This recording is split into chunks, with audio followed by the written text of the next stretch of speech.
Halo, assalamualaikum warahmatullahi wabarakatuh. Kembali lagi bersama saya Tiara Aisyah Fitri di kelas seni budaya.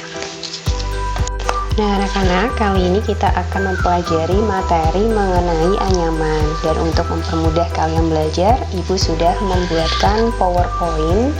Dan mari kita belajar bersama. Sudah siap anak-anak? Oke, sekarang kita mulai dari tujuan pembelajaran. Adapun tujuan pembelajaran dari pembelajaran kita hari ini itu ada dua. Yang pertama, peserta didik dapat mendesain motif anyaman dengan baik setelah melihat berbagai referensi. Dan yang kedua, peserta didik dapat menciptakan anyaman sederhana dengan rapi melalui kerjasama kelompok. Jadi gambaran pembelajaran kita kali ini adalah yang pertama, kalian nanti akan diminta untuk mendesain motif setelah ibu memberikan berbagai referensi contoh anyaman yang sudah ada. Lalu yang kedua, secara berkelompok juga kalian akan diminta untuk menciptakan atau membuat anyaman sendiri. Jadi ada dua kegiatan pembelajaran. Nah sekarang kita masuk pada materi yang pertama, yaitu bagian definisi. Secara definisi, anyaman adalah suatu kegiatan yang mengatur bilah atau lembaran-lembaran secara tindih-menindih dan silang-menyilang antara pakan dan lungsi sehingga membentuk benda yang indah dan menarik. Jadi di sini ada dua hal penting, yaitu dalam anyaman itu pasti ada yang namanya pakan dan ada yang namanya lungsi. Apa itu pakan? Pakan itu adalah pita atau daun anyaman yang disusupkan pada lungsi atau dilintaskan pada lungsi. Sedangkan lungsi itu sendiri adalah pita atau daun anyaman yang tegak lurus dengan si penganyam, dan pita atau daun anyaman yang berhadapan dengan si penganyam. Jadi kalau kita bisa buat kesimpulan, berarti untuk yang vertikal itu namanya lungsi, sedangkan yang horizontal namanya adalah pakan.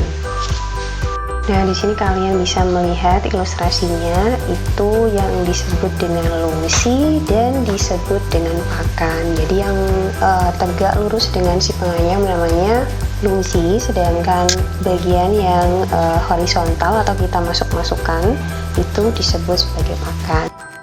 Selanjutnya yaitu jenis kerajinan anyam. Untuk anyaman yang saat ini beredar di masyarakat itu dikelompokkan menjadi 5. Jadi yang pertama ada anyaman mengkuang, ada anyaman pandan, anyaman rotan, anyaman lidi, dan yang terakhir adalah anyaman ribu-ribu. Dan untuk penjelasannya sudah ibu sediakan di sini. Yang pertama adalah anyaman mengkuang. Jadi anyaman mengkuang ini dibuat dari daun mengkuang. Contoh produk dari anyamannya yang pertama bisa tikar, tudung saji, wadah pakaian, dan lain-lain. Sedangkan untuk anyaman pandan itu juga terbuat dari daun pandan.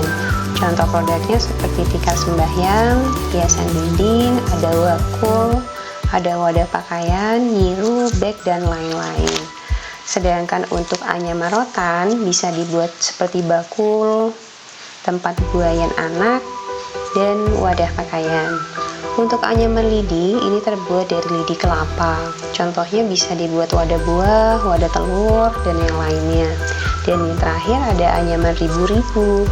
Anyaman ini terbuat dari paku pakis ribu-ribu. Dan produknya biasanya dibuat sebagai tempat tembakau, wadah sirih, terbus, bakul, wadah serbaguna, dan yang lainnya. Selanjutnya yaitu teknik seni kerajinan anyam. Ada banyak sekali teknik dalam menganyam, dan itu bisa kita lihat dari produk-produk yang saat ini beredar di masyarakat. Jadi kalau kalian lihat, ada jenis-jenis anyaman yang bentuknya itu bermotif, ada pula yang bentuknya itu hanya sekedar anyaman tunggal atau satu masuk dan satu keluar.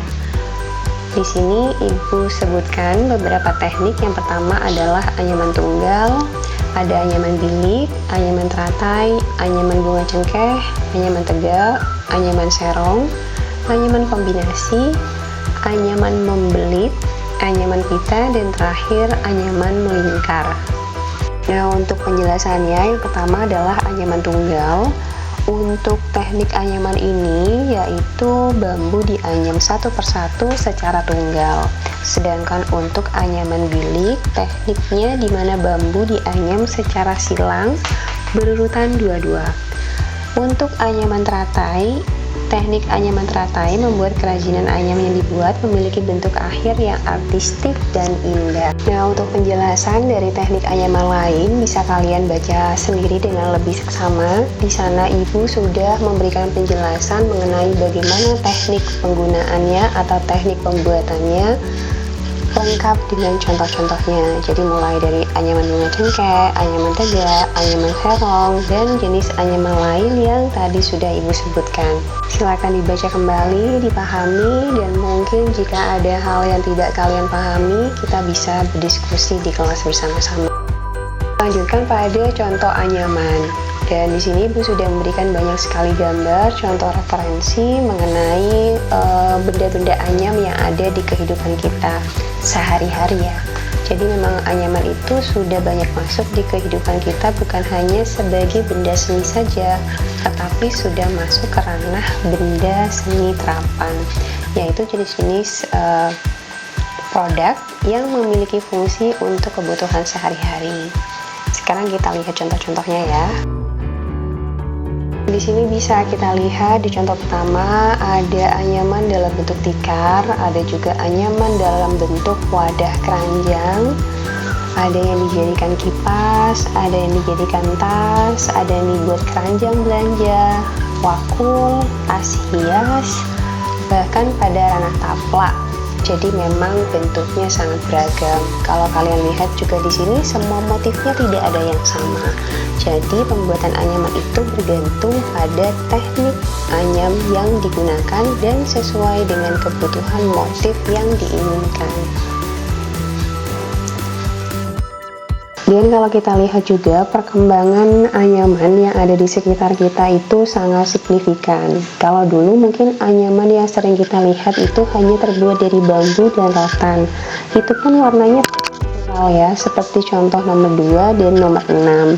Tetapi seiring perkembangan zaman, karena kita memang sudah masuk pada industri kreatif dan untuk menarik peminatnya, konsumen maksudnya di sini untuk banyak membeli kerajinan tradisional, maka dibuatlah anyaman-anyaman yang mulai berwarna. Jadi bisa kita lihat perbedaan dari anyaman yang hanya menggunakan pewarna alami dengan anyaman-anyaman yang sudah memiliki warna atau full color ya. Jadi memang anyaman yang menggunakan pewarna alami itu punya daya tariknya sendiri, sedangkan anyaman yang sudah full color atau diwarnai sesuai dengan motifnya itu juga punya daya tariknya sendiri. Untuk contoh selanjutnya bisa kalian lihat, jadi di sini ada anyaman yang dibuat menjadi tempeh, ada juga sebagai apa ya, biasanya kita gunakan sebagai wadah koin mungkin atau wadah benda-benda kecil untuk kehidupan sehari-hari. Lalu ada kursi anyaman, ada tas fashion ya, jadi maksudnya ini tas untuk bepergian, ada hiasan lampu, topi, besek tape, ini selanjutnya namanya seperti kurungan ya, kayak pengambil buah gitu. Dan terakhir ada contoh motif anyam yang dibuat sebagai tikar. Nah anak-anak, dari banyaknya jenis anyaman, lalu banyaknya produk anyam yang ada di sekitar kita nanti akan berusaha membuat motif anyam yang paling sederhana dulu. Jadi ibu akan memberikan referensi kepada kalian mengenai beberapa motif anyaman dan kalian bisa mulai mendesain motif anyam kalian sendiri dari referensi yang akan ibu berikan kepada kalian.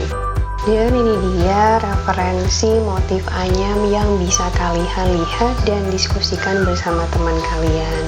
Jadi motif-motif ini itu ada yang memang motif asli dan ada juga yang sudah menjadi variasi atau modifikasi dari daerah-daerah tertentu ya tentunya. Karena pembuatan motif ini itu tergantung dari kreativitas kita dalam membuat pola.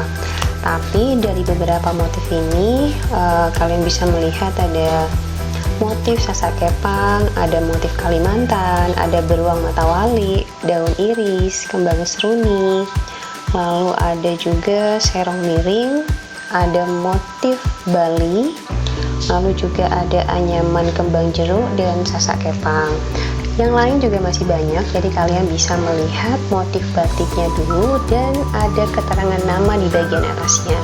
Jadi kalian tinggal mengadaptasi ya, bisa juga kalian meniru polanya, bisa juga mengkolaborasi sehingga nanti motif anyam yang kalian buat itu bisa lebih variatif lagi. Jadi tidak harus mencontoh apa yang sudah ibu berikan, kamu bisa mengadaptasi dan mencari referensi dari ini. Kalaupun kalian merasa referensi ini kurang, kalian juga bisa mencari di Google, karena di Google pasti lebih banyak referensi dan bisa disesuaikan dengan kemampuan kalian.